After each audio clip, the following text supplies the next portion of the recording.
Hello, and welcome. In this video, we're going to be going over the scariest police dispatch stories from Reddit. If you enjoy this video, please be sure to subscribe for more. Thank you, and let's get to the fearful findings. Being partially blinded was obviously never part of the plan, but maybe it was for the better. Maybe it saved me.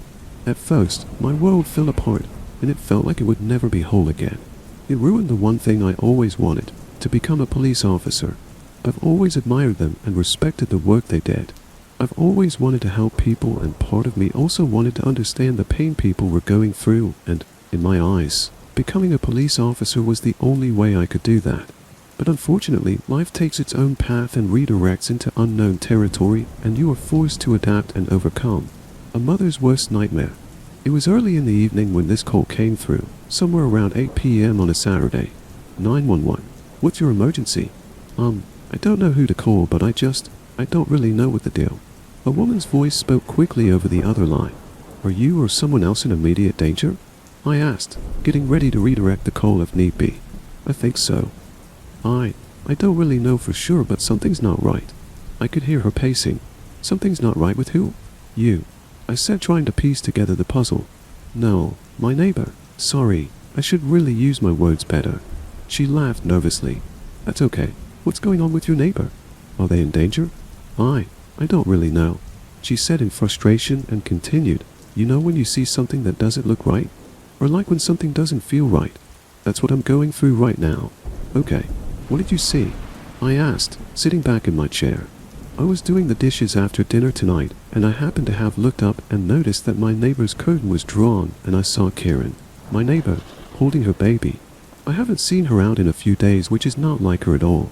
But when I saw her, she looked sick, like really sick. It was really weird. At this point, it felt like she was talking to herself. How was it weird? I sat up ready to start typing.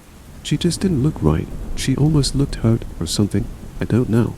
I just kept staring because her eyes were bloodshot, and she had these awful bags under her eyes, and then she turned, and then I saw Stella in her arms. Poor girl. She choked up as she spoke. What about Stella? My heart fell immediately, thinking of my own daughter at home. She kind of looked hurt too. Her face was completely swollen, and it looked blue almost.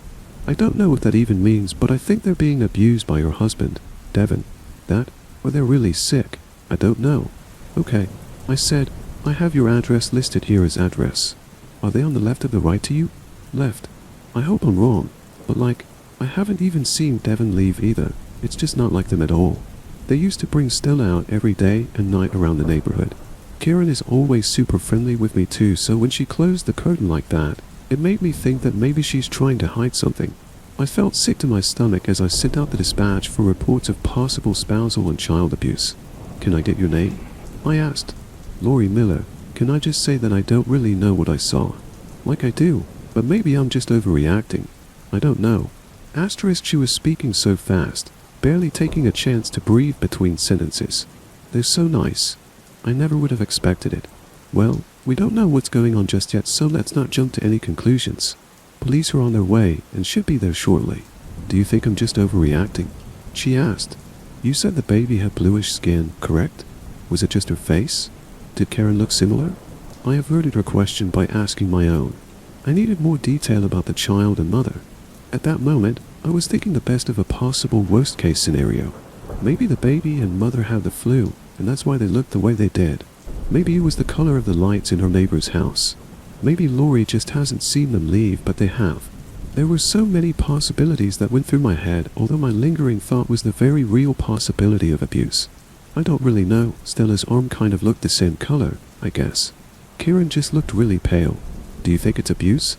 My stomach was now in knots as I continued to update the dispatch, as it wasn't sounding good. I felt myself getting choked up, empathizing for the infant who was above all innocent. Can you describe the blue color you saw? Was it light or dark? Did it look like a fresh bruise? I asked. Her face was so swollen, she choked up again. It could have been recent. I don't know what shade of blue it was. Okay, that's okay. You've given me a lot of information. The police should be there soon, I said, even though I wanted to keep pressing for more information. We chatted for about another minute about how great of neighbors they were and how they've always been normal, when Lori let out a sigh of relief. They're here. Now what? do I go out and talk to them? She exclaimed. That's not necessary right now, but the police will want to talk to you and take a statement, so just wait until they come to you, okay? I'm going to disengage the call. Have a good night, Laurie. And with it I ended my call.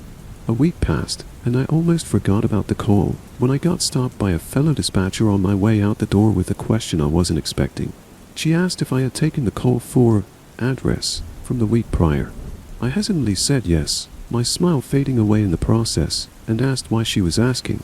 I was confused as to what she knew that I didn't. You haven't talked to any of the responding officers at all? She said, biting her lip nervously. No, I haven't seen him, so I was just waiting around to ask him. Was it bad? I asked, not really wanting to know the answer, but knowing that I was too curious not to. It's really fucked up and sad. She said. Was it abuse? I let out a deep breath, readying myself for bad news. No, at first that's what it looked like. Do you have kids? She asked with a worried expression. I have a daughter. Yes, I said, stumbling over my words. Are you sure you want to hear this then? I wanted to say no and leave, but I knew that if I didn't, it would eat me alive. I nodded, and she took a deep breath. The baby was dead long before Harold arrived, so was the husband. I looked at her with wide eyes. Murder? I asked aghast. No, natural causes and suicide. The baby died from SIDS, sudden infant death syndrome, and the police think that the father committed suicide because of it. But Mom, she let out a deep breath. She completely broke down. Go talk to Harold about it. He explains it better than me. But holy shit, but you didn't expect that. I stood there with a look of horror strewn across my face. Holy shit was right. After a brief moment of silence, I politely excused myself and walked back into the station, looking around the room for Harold. He was also getting ready to leave. Harold, do you have a minute? I said, stepping in front of him while he shoved his phone into his pocket. Yes, sure. What's up?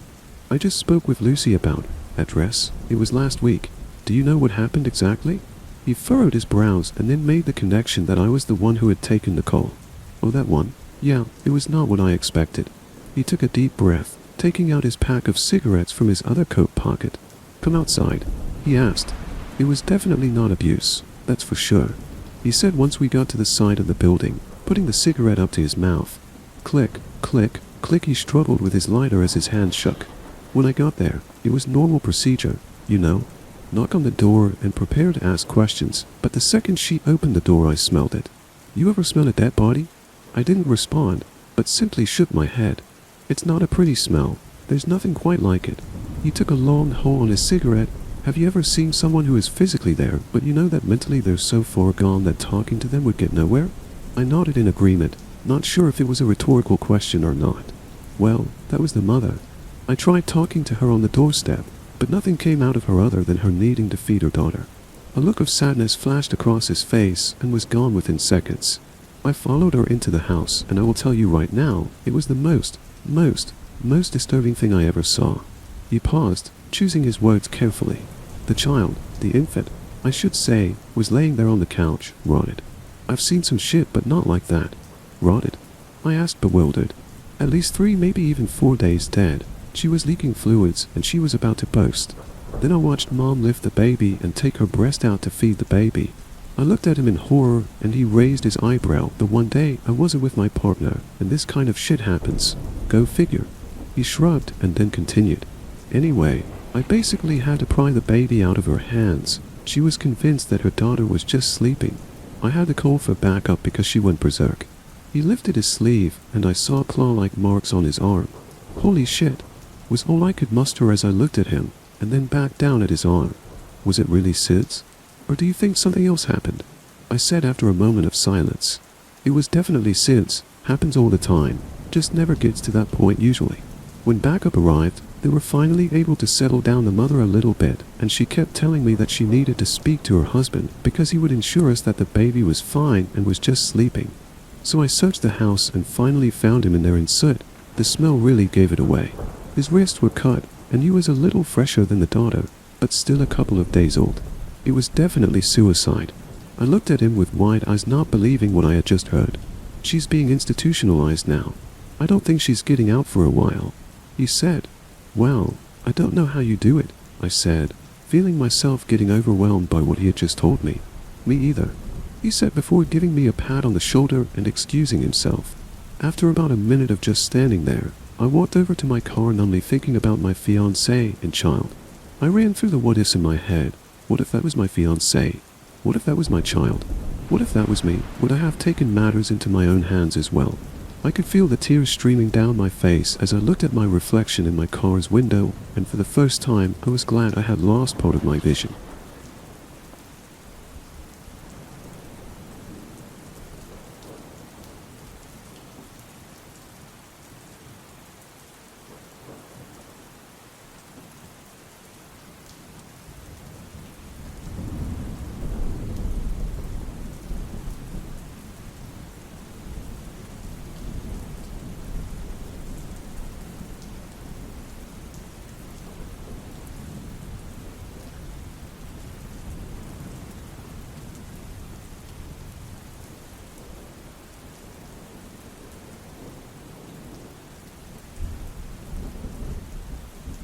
My name is Alex, and for the past 8 years, I've been a 911 dispatcher. I work tirelessly in a dimly lit room, filled with glowing screens, buzzing equipment, and low chatter. Nearly every day I sit at my station, wearing a headset that connects me to the voices of those in need. Working as a dispatcher has changed me, though. After handling countless emergency calls, you develop a certain level of emotional resilience. You have to. There's no room for panic or hesitation when someone's life is on the line. I've heard the fear in people's voices, the desperation, the terror. I've listened to their last words, sent help racing to their location, and done everything in my power to keep them calm until help arrives. It's a heavy burden to bear, but I wouldn't trade it for anything. Still though, it can get to you. Leave you in a dour mindset at the end of a night. Nights spent drinking to forget some of the more unforgiving circumstances that you endure through the night. Life at the call center has become a sort of second home for me. I've formed close bonds with my fellow dispatchers, sharing stories, laughter, and tears during our long shifts together. We've become a tight-knit family, supporting each other through the emotional highs and lows that come with the job. It's a demanding career, one that often leaves me feeling physically and emotionally drained at the end of a shift. But as I lay my head down to rest each night, I find solace in the knowledge that I've made a difference in the lives of those who needed me most. Sometimes it feels like a thankless job, one where I just tether the right people to whoever's in trouble, but at times I get to be the voice that stays on the line during a traumatic moment which spurs me on. I remember it was a cold, rainy night in October when I received the strangest call of my career. My shift had started as usual. It was a weekday, so the first few hours had been relatively quiet. I had just settled in with a fresh cup of coffee when the phone rang. Glancing at the caller ID, I was confused at coming from my own number. I tapped my phone, which was face up on my desk, to see it was idle on the lock screen. No pocket dial going out despite it being impossible anyway. So I hesitated for a moment before answering the call. As I picked up the call, my mind raced with thoughts of why that would happen. Maybe it was a similar number, off by one digit, that I'd misread at a glance, or a simple mistake on the system. Either way, my mouth autopiloted the opening words that I'd said 1,000 times over. 911. What is your emergency? The voice on the other end of the line was unmistakably mine, which sent a chill down my spine. It was full of fear and panic. Alex, you need to listen to me. I don't have much time. There's going to be an accident on the corner of Oak and Elm in 10 minutes. You have to warn the authorities and get them there before it happens. Lives are at stake. I was dumbfounded. The voice sounded so much like my own that it was impossible to believe it could be anyone else. As the fear in the voice gripped me, I felt my own fear rising. I knew I couldn't afford to let it cloud my judgment, though. Maintaining composure was a core part of the job. Who is this? I asked hesitantly. Just trust me, Alex, the voice implored. You understand later. Please, just send help to Oak and Elm. You can prevent a tragedy. Before I could respond, the line went dead. I stared at the phone, my hands shaking, and my thoughts a whirlwind of confusion and fear. My instincts as a dispatcher urged me to treat the call as legitimate, but a part of me couldn't help but question the bizarre circumstances. With a deep breath, I decided to trust the voice and dispatched emergency services to the intersection. As I did, I couldn't shake the feeling discomfort. It only just hit me that he knew my name, adding more to the pile of mysteries. I anxiously awaited an update from the responders, hoping beyond hope that I had made the right choice. When the radio crackled to life, confirming that a major accident had indeed occurred at the exact location and time the voice had predicted, my heart dropped. I was flooded with relief that I had taken the warning seriously, but at the same time, A sense of dread gnawed at me. If the voice had been right about the accident, what else did it know? Just as I was beginning to process the implications of the first call, the phone rang again. My heart leapt into my throat as I saw my own number displayed once more. The fear and anxiety that had been building within me threatened to overtake me, but I knew that I couldn't let it. I'd been witness to so many traumatic calls that I had a strong resolve, and I pulled on that experience to push me to do my job, despite the horrendously terrifying situation. With a trembling hand, I picked up the call, praying for answers and steeling myself for whatever came next. "Alex," the voice urgently whispered, "I know you're scared, and I know this is difficult to believe, but you have to trust me. There's a woman named Sarah who will call you in exactly 3 minutes. Her abusive ex-boyfriend is trying to break into her apartment. She'll be hiding in the closet. Tell her to stay quiet and send the police to her address immediately." As I listened to the voice, my emotions were a swirling tempest of disbelief and concern. I was terrified by the unexplainable connection I seemed to share with this caller, but at the same time, I couldn't ignore the fact that if the first call was legitimate, then there were potential lives at stake. I felt an immense pressure to make the right decision. "Who are you?" I asked again, my voice wavering. "How do you know all this?" "I can't explain everything right now, but I promise you'll understand soon," the voice replied, a hint of desperation creeping in, almost matching my own. "Please, just trust me." Once again, the line went dead, leaving me with nothing but my racing thoughts in the dull hum of the call center around me. As the seconds ticked by, I felt a growing sense of unease, the tension in the room almost palpable. I glanced around at my colleagues, wondering if they were having a similar experience as me. After the longest 3 minutes of my life, just as the voice had predicted, Sarah's call came through. Her panicked voice echoed in my ear, and I knew that I couldn't ignore the warning I'd been given. I guided Sarah through the terrifying ordeal, keeping her calm as I dispatched the police to her location. All the while, my own emotions threatened to bubble to the surface, a strange sense of connection to this woman I'd never met. When I received the confirmation that Sarah had been safely rescued and her ex-boyfriend apprehended, a wave of relief washed over me. But that relief was short-lived, as the weight of the situation continued to bear down on me. The voice on the phone had known these events would happen, and I couldn't shake the feeling that there was more to come. It wasn't long before the third call came. My heart was leaping as my own number appeared on the screen once more. I hesitated for a moment, my hand hovering over the phone. I felt a deep sense dread which screamed at me to tear my hand away from the phone, but I couldn't ignore the call, not when lives were potentially on the line. Swallowing hard, I picked up the receiver and braced myself for what was to come. "Alex," the voice said, now sounding more urgent than ever, "you need to leave the call center right now. There's a gas leak in the building. It's going to explode in less than 5 minutes. You have to get everyone out." My blood ran cold as the gravity of the situation hit me like a ton of bricks. Everything that had been building within me throughout the night threatened to overwhelm me, but I knew I couldn't let it. I had to act quickly. "How do you know this?" I demanded, my voice trembling. "Who are you?" The voice, now frantic, replied, "Don't freak out, Alex. There isn't time. I'm you. I'm calling from the future. I know this is hard to believe, but you have to trust me. There's no time to explain. You need to evacuate the building now." My mind raced as I tried to process what I was hearing. Was it really possible that I was speaking to myself from the future? The notion seemed too surreal to be true, yet the evidence was impossible to ignore. I had to make a decision, and I had to make it quickly. Feeling the weight of responsibility bearing down on me, I made my choice. I slammed down the receiver and jumped to my feet, my heart pounding as I rushed to alert my colleagues. With a frantic and confused evacuation, hailed by constant questions from everyone moving past me, I was too deep in thought to explain anything to them.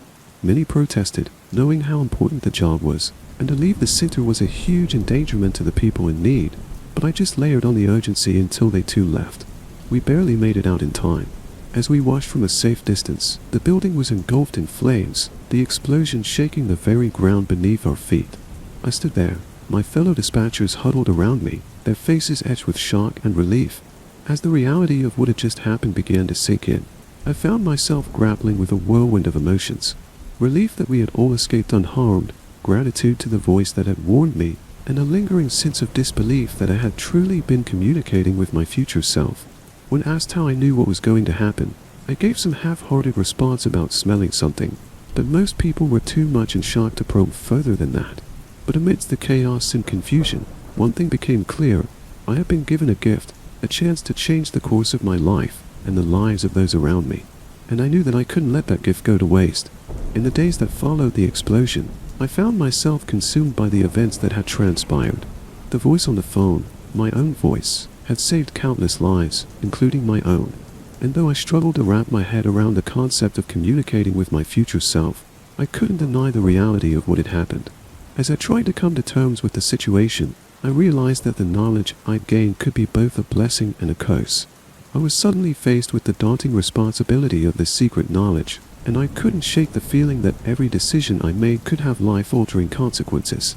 The weight of that responsibility felt like an immense burden, but I couldn't let my fear hold me back. I knew that I potentially had a unique opportunity to make a difference, to help those who needed it most. And so, with each passing day, I found myself more determined than ever to trust the voice and see if I can use these calls for good. A building nearby was rented and very quickly set up to take dispatcher calls. It was a necessity, so no expense was spared in getting the setup expedited. I dove headfirst into my work, answering calls with a renewed sense of purpose and urgency. I kept a close eye on the caller ID, always anticipating the next mysterious call from my future self. And when those calls came, I heeded their warnings without hesitation, trusting in my own voice to guide me. I found myself constantly on edge. I felt a deep sense of loneliness, knowing that I couldn't share my secret with anyone, not even my closest colleagues. As the days turned into weeks, I began to see the impact of my actions. Lives were saved, tragedies averted, and hope restored. And with each success, I felt my confidence grow, my fears slowly giving way to a sense of pride and accomplishment. I knew that I was walking a fine line, playing with forces that I couldn't fully understand. But in my heart, I believed that I was doing the right thing. No one suspected a thing. Often the dispatcher is simply the bridge between the caller and the services, so it was easy to think that it was a coincidence that I had simply been the one to pick up the phone. As I continued to heed the warnings from my stranger self, I came to understand that the greatest power I possessed wasn't the ability to predict the future or change the course of events. Rather, it was the power of choice, the choice to trust an urgent voice, to embrace the unknown. One night, as I sat at my station, the phone rang once again, this time displaying an unknown number. I readied in anticipation as I picked up the receiver. The voice on the other end was familiar, but off, as if it wasn't quite human. "Alex," the voice growled, "you've grown complacent. There's a terrible future ahead of you. I've seen it, and you must prevent it." Dread washed over me, my mind racing as I tried to figure what was happening this time. Was this another version of myself? I listened cautiously as the voice continued. Over the course of several calls, the voice provided cryptic warnings in riddles, each one hinting at a potential disaster or tragedy that I needed to avert. At first, the instructions seemed relatively benign. In the first call, the voice told me about an argument that was about to take place between two of my close friends, which would lead to the end of their friendship. It gave me the exact time and location to intervene and mediate the conflict. I hesitantly followed the instructions, and to my surprise, I managed to prevent the fallout between them. The second call, the voice directed me to leave an anonymous tip to the police about an elderly neighbor who was at risk of a gas leak in her home. The voice claimed that if I didn't act, she would suffer a terrible accident. I wrestled with the decision, but eventually decided to make the call.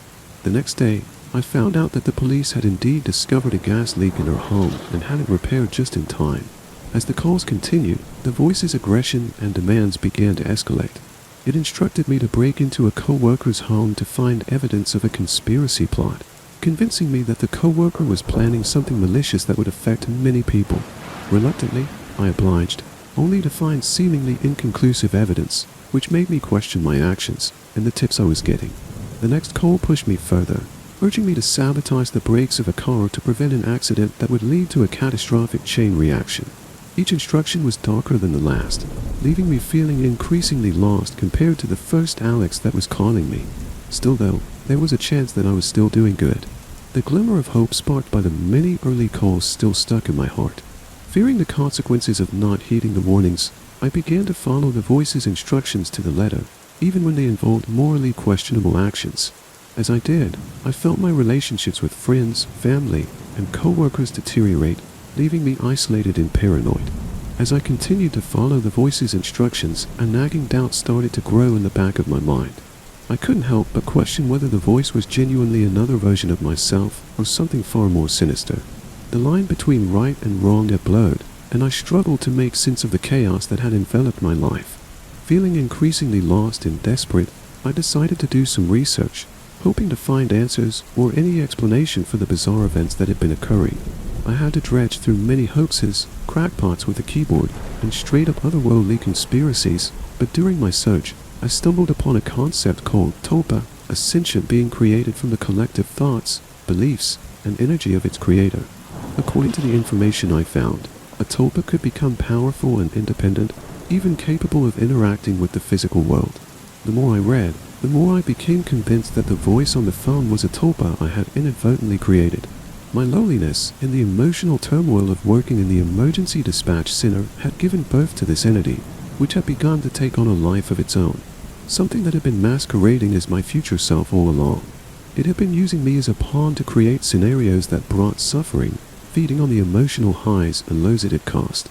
With this revelation, I knew I had to take control of the situation and reclaim my life. I understood that the tulpa fed on my fear, despair, and loneliness, so I had to face my emotions and confront the entity head-on. I waited for the next call. My anxiety was through the roof as I prepared to confront the tulpa, though now for different reasons. When the phone rang, I answered it without hesitation, asserting my newfound determination. "I know what you are," I told the voice firmly, "and I won't let you control me any longer." It laughed, attempting to undermine my resolve. "You think you can just get rid of me, Alex? I'm a part of you, you know." I steadied my voice, focusing on staying strong. "I created you, and I can unmake you. I won't let you hurt anyone else." I hung up and carried on to my shift with a forced composure, realizing that I had to weaken the tulpa by depriving it of the negative emotions it fed upon. I began to reconnect with friends and family, rebuilding the relationships I had neglected while under this thing's influence. I sought professional help to cope with the emotional stress and loneliness I had experienced as a result of my job.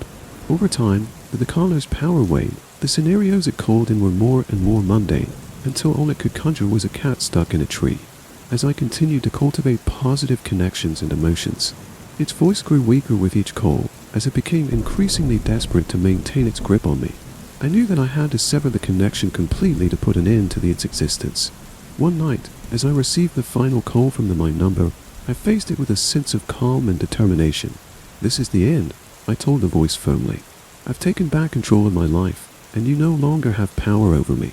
The tulpa's voice faded into a whisper, its existence flickering on the edge of oblivion. You can't do this." But I had already made my choice. "Goodbye," I said, and hung up the phone for the last time. From then on, it was gone, banished from my life forever. I have faced my inner demons come real, and conquered them, emerging stronger and more resilient than before. The ordeal had taught me valuable lessons about the power of emotions and the importance of staying connected with the people I cared about. As I moved forward with my life, I carried the lessons I had learned with me, determined to use them to shape a brighter, more fulfilling future.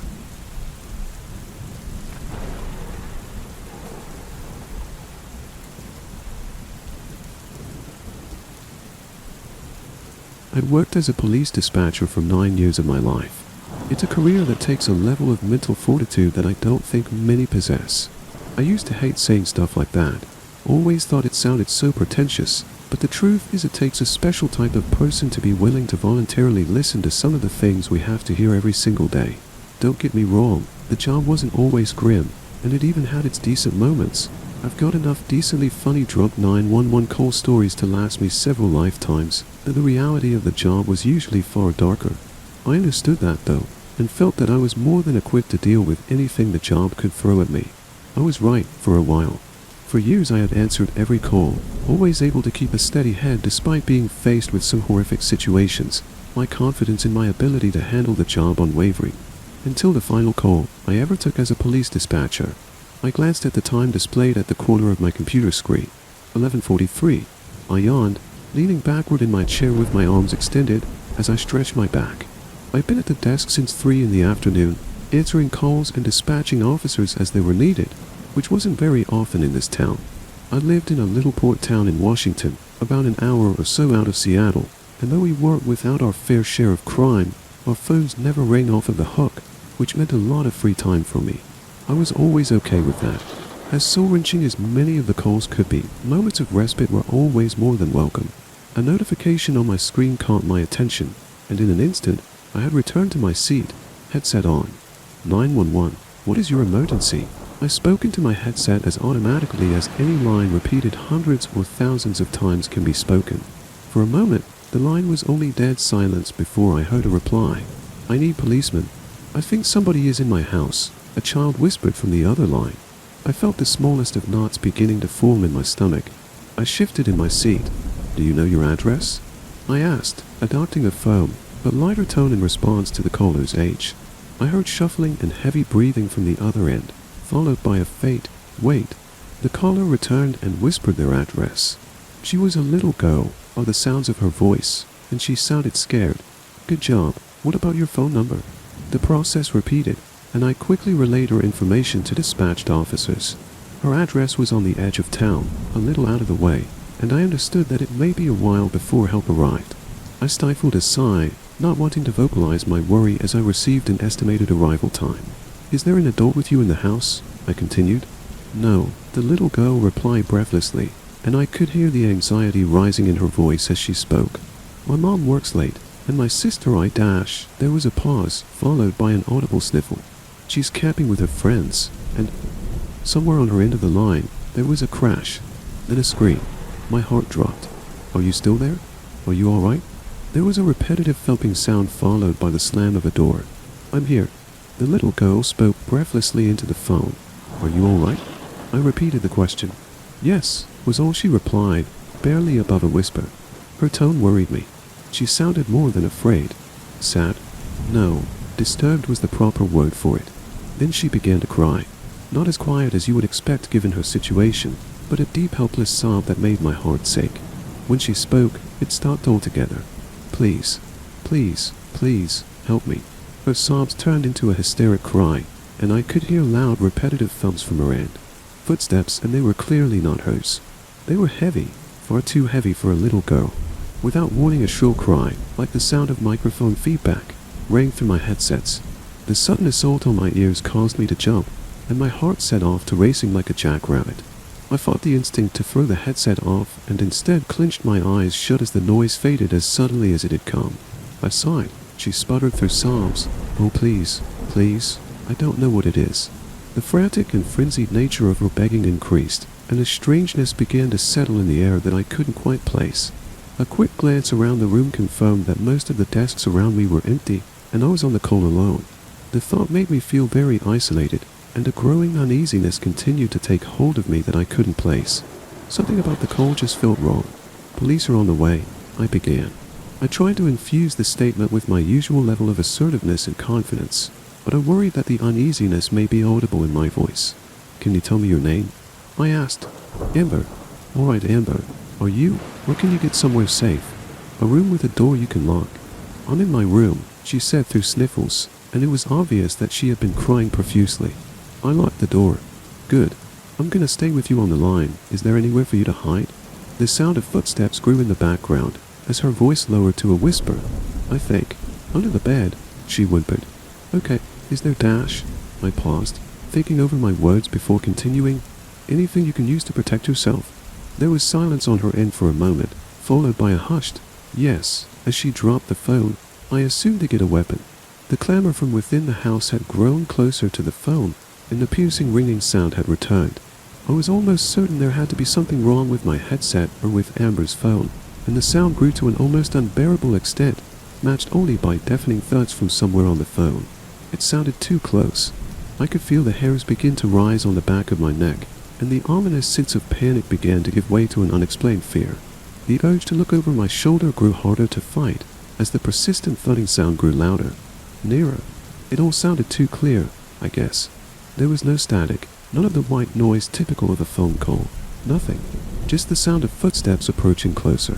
Closer. I gave in to my instinct, whipping around in my seat, nearly losing my headset. No one. I had no time to settle my nerves as Amber returned to the line. Are you there? She whispered, yanking me from my fog and back into the moment. Why, yes, I replied. I struggled to shake off my fears. Something was very wrong with this situation.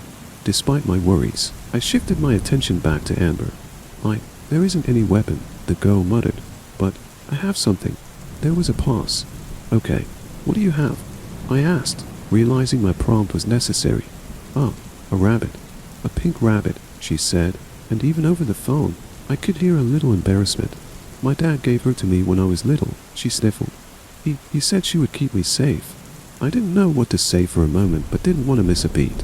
"You was right," I said, as encouragingly as I could. "Everyone knows pink bunnies are great protection. Can you go back under Dash?" I was interrupted. "Amber, I miss you." I could hear a man call from within the house. So the intruder knew her? I furrowed my brow. "Amber, do you recognize that voice?" I asked, hoping she could identify the intruder. There was silence for a moment before her response. It sounds like my dad." "Why does it sound like my dad?" I blinked. "What do you mean?" "That's my daddy's voice." "Why does it have my daddy's voice?" I didn't know how to respond to that. How I didn't know what to think about. At his voice? Before I could ask what she meant, we were interrupted by a sound. The thing we heard has taken me years to try to understand. I've come to believe it was that. Things laugh. At the time, though, we couldn't know. It was the sound of metal crunching in a car accident as it met flesh, a wet, grinding shriek that shook me to my core. I wanted to vomit, and my vision began to blur. I can only imagine what it was like for Amber, hearing that all in person. "Amber," I panted, my senses returning to me all at once. She barely had time to respond before we heard it. A voice or voices calling for her from somewhere nearby. They spoke as one, all with the same inhumane nature, dripping with malintent. "Amber," my blood froze. Amber began to cry, and her cries eventually becoming pleas, as she begged for help, her life, her mother, and my intervention. Five more minutes. Just 5 more minutes. I muttered, mentally cursing the timer which displayed the estimated arrival time of the dispatched officers. I prayed it would be soon enough. "It's outside the room," she whispered, her voice one of utter panic, before breaking into a quiet sob. I silently swore under my breath. "Amber, I need you to hide right now if possible. The police are 3 minutes away. Stay as quiet as possible." There was no response, but I assumed from the shuffling sounds I could hear that she had gone back under the bed. For a few moments there was silence, then Amber spoke, and my heart dropped. "I'm going to die." "You are not going to die, Amber," I began, worry now audible in my voice. "I promise." It's reaching under the door." "Oh my God," she muttered.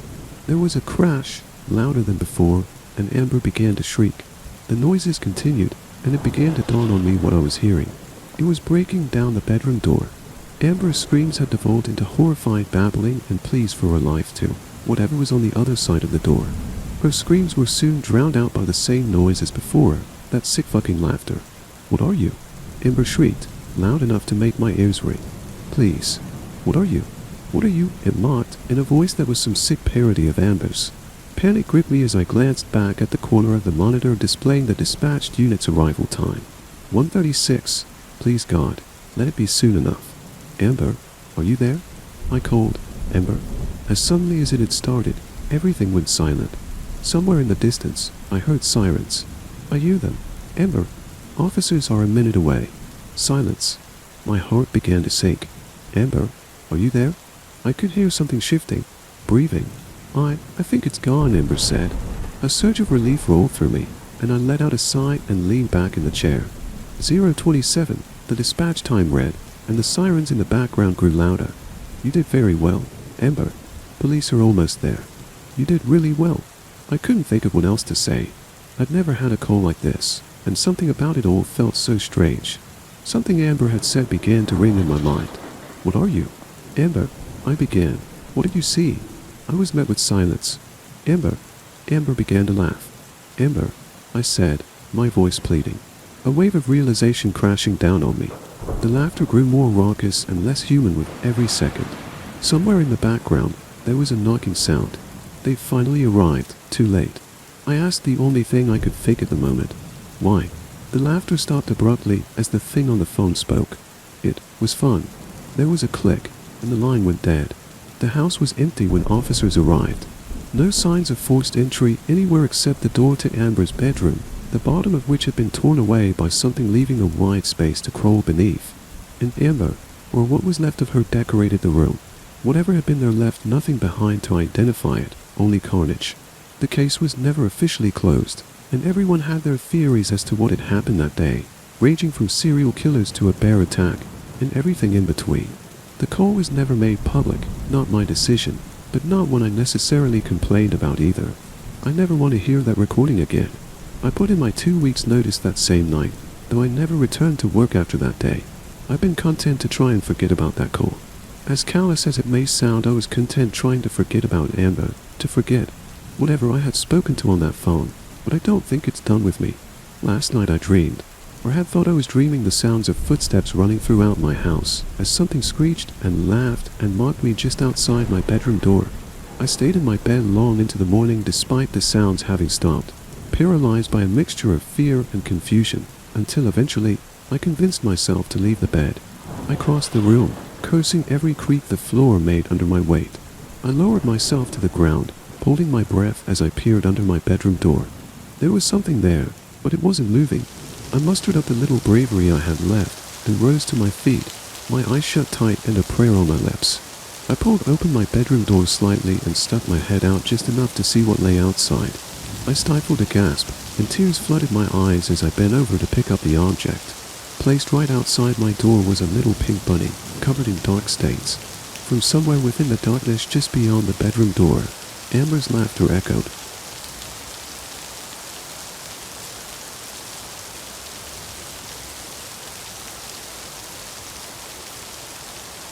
First and foremost, I want to apologize, as this will not be like my usual posts. I've been hesitant to post my more personal experiences, but I guess I'll divulge a little. There was a time in my life where I would have disclosed all the information you wanted to know about me. There was virtually no such thing as being too personal. During my first couple years or so of dispatching, I was very open about my job and my life on social media and the like. By doing so, I made myself vulnerable, and I didn't realize that until it was too late. My biggest mistake was thinking that the world wasn't a small place. But alas, the world is a very small place, and in the grand scheme of things, a city of just over 200,000 people is minuscule in comparison. I'm sure most of you have noticed by now, but I'm no longer like that. I'll share certain details like how my girlfriend and I are expecting, and I've even gone as far as giving out my name, but I don't go beyond that. There is a reason for that. Casey, this call came in around 8 p.m. 911. What's your emergency? Hello. A woman was sobbing on the other line. What is your emergency? Is there really a point to all this? There was a sadness in her voice. To what, dear? I softened my voice, ready to approach this type of call. Right. Of course there is. Sometimes you just can't see it. But there is. It's there. How would you know? You wouldn't understand. I understand more than you think. Can you tell me your name? Casey. Casey. I like that name. Where are you right now? I want to get you help. I'm in my apartment. Do you know where the building name is? I do. I'm sending out the dispatch now. She started to cry once more. What if they don't make it in time? Her voice was shaky as she spoke. Casey, why don't you talk to me until they get there? I'm not just going to tell some stranger my problems in hopes that maybe he'll understand. I don't even know your name, so telling you about my problems is just ridiculous. I'm ridiculous for thinking this would work. There was an attitude in her voice. She was angry with me. My name's Ethan, so now you know who I am. I've been where you were many times, and I didn't know who to turn to, but you did. You called 911 hoping that someone would hear your cry for help, and guess what? It worked. I'm here. I'm listening, and I care. She laughed through her tears. But you don't even know me. I might not know you, but I know that you're a good person. I'm not a good person, trust me. She practically spit the words out of her mouth. You shouldn't be so hard on yourself. We all make mistakes, but that doesn't define us. Whatever you've done in the past, it's the past. Think about your future. The conversation deepened. She spoke to me about her problems, and I listened. I waited for the police to arrive before I told her she could hang up. She thanked me and wished me the best. She told me that I saved her life, and that I was a true hero. It was a great outcome. The call itself never bothered me, because why would it? It was a standard cry for help. I was used to dealing with people who were mentally ill and sometimes just needed someone to relate to, or someone they could vent to. It was my job, and I did all that I could for her. Like I said, it was a great outcome, or so I thought. I wish it ended there. I really do, because a part of me changed the moment the line fell silent without me even realizing it. Incident 1. It was about a week or so after that call that I got a friend request on Facebook. I didn't think anything of it, accepted the request, and proceeded to ask if I knew the woman who added me. She said yes, and went on to explain that she was the woman that I had talked out of suicide a week earlier and that she found me on Facebook to say thank you. I was a little uneasy, not because she wanted to say thanks, but how easily she found me on Facebook. Feeling uncomfortable, I told her it was highly inappropriate to follow up with a caller because the call should never get that personal in the first place. So for good measure, I asked her not to contact me again, and I proceeded to block her. I thought my problems were solved. Incident 2. It had been nearly 3 months since the first incident and nothing happened. I completely forgot about the incident with Casey and was merely moving on with my life, until my girlfriend, Sarah, curiously asked if I knew a young woman by the name of Casey. At first, I wasn't sure who she was talking about, but when she showed me her picture, I was shocked to see who it was. I was kind of annoyed at this point, because why would someone go through this much trouble to say thank you? They wouldn't unless there was something wrong with them. I understood that to a certain extent I saved her life, but this was a bit too much, especially for something that happened 3 months ago. Sarah, being as naive as she was at the time, assured me that she was just trying to be nice, so she decided to connect with her on Facebook despite my telling her not to. They quickly became friends. I saw a lot of Casey during the time they were friends. She would come over often, and every time she did, there was a feeling of uncertainty. There was something about her, about the way she spoke to me, that made my skin crawl. I always felt like there was more to her than what she put on display. She severely creeped me out, but I couldn't quite figure out why. Incident 3. I think it had been just over a month that they had been friends when Casey came over one day while Sarah was out. She knocked on the door and asked where Sarah was. I explained that she was out for a little bit and that she would be home later, and I encouraged her to call her later on to see what she was up to. She completely bypassed my suggestion and asked if she could just wait for her inside. I was reluctant at first, but she was adamant on waiting. We sat in silence for a while, and then she started to speak. "Ethan, do you ever think about other women other than Sarah?" I could hear the amusement in her voice. "No, why would I?" I was confused and started to feel very uncomfortable. "Well, I see the way you look at me sometimes, and I can't help but feel like you like what you see." I remember how her lips curved up into a smile. She was hoping that I would tell her what she wanted to hear. "You need to go, right now." I yelled at her, and as she was getting up, Sarah came in, delighted to see not only me but her newest friend. I didn't say a word, and in turn walked into my office and sat there staring at my black computer screen.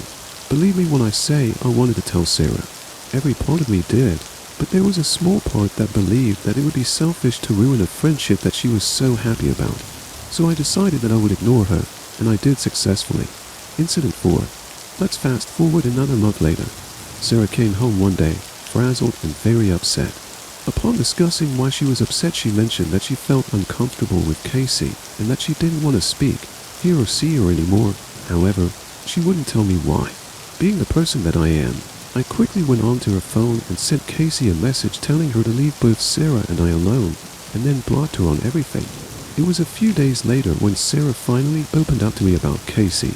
Apparently, she had been asking very personal questions about me. Questions pertaining my size, what I like in bed, how many people I've slept with, how often Sarah and I had sex, amongst other sexual questions. Sarah said she had a feeling Casey had some sort of infatuation with me because of how often she asked about me and brought me up in conversation. However, she's not a very confrontational person, so she never said anything to her. Seeing how upset she was about that, I decided not to tell her about the incident prior. I didn't want to make things worse. I wanted to move on and forget about Casey entirely. Incident 5. I came home one morning. It was just after 8 a.m. and Sarah had already left for work. It was a long shift and I was beyond exhausted, so I got into the shower and was getting ready for bed when there was a knock at my door. I quickly put on some clothes and answered the door thinking it was something from the post, but it wasn't. It had been nearly 6 months since the last incident with Casey, so seeing her on my doorstep took me by surprise. I almost didn't even recognize her. She looked different, more mature than the last time I'd seen her. I was unsure of what to do, so I just stood there, not knowing if I should tell her to leave or ask her what she wanted. She made my decision for me by walking in past me and sitting on my couch. She started to undress and told me she knew how I felt about her and that it was okay because she knew Sarah was gone. She said she wouldn't keep me up for much longer. The following events happened in somewhat of a blur. The first thing that came out of my mouth was something along the lines of, "You need help, get the fuck out of my house," followed by, "If you don't leave right now, I'm calling the police." I've seen girls freak out and get violent. Hell, and lived with an older sister. I know how they can be, but I could visibly see her shake out of anger. I had never seen a woman get that angry before. She let out a shrieking noise and then pounced on me, clawing at my face and yelling obscenities at me. I eventually managed to use my weight and hide against her and pinned her down, keeping her sharp nails away from my face. She then started to make sexual comments about being pinned down, talking to me about how my girlfriend wouldn't like that, and with that, my anger peaked. I'm not a violent man, but in the midst of dealing with Casey, I could barely control myself and wrapped my hands around her neck. She spat in my face and said, "Do it," and deep within me, I wanted to. I really did. I resented her for the things she said to Sarah and the things she said about me. I was angry, the angriest I've ever been. I squeezed hard, bringing her face closer to mine and then letting go. Her head fell back and hit the floor with a loud thud, and she was out cold. I quickly got up and grabbed the phone, explaining the details to a fellow dispatcher about what had just happened. I then proceeded to call my girlfriend. Once the police arrived on scene, I described the events that occurred before this one. One of the officers recognized her right away. Upon further discussion, I found out she was notorious for this kind of behavior. I was not the first, and would probably not be the last man she would obsess over and stalk. He told me about the first time he heard of her being arrested. She was only 17 at the time and stalked her ex-boyfriend to the point that the parents of the ex placed a restraining order against her. A few years later, she was placed in an institution. She was there for 2 years after she had tried to harm a woman for dating the man she was infatuated with.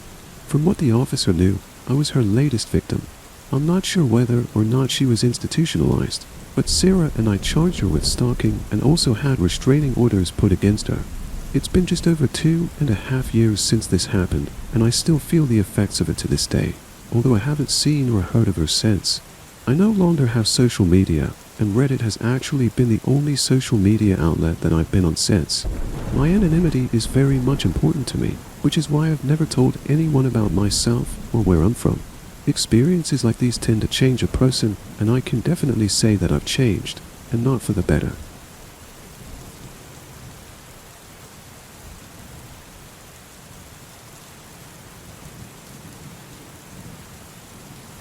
Which one of these stories was your favorite? If you enjoyed, please make sure to leave a like, comment, and subscribe. Keep an eye out for our next video. Thanks for watching. Have a great one.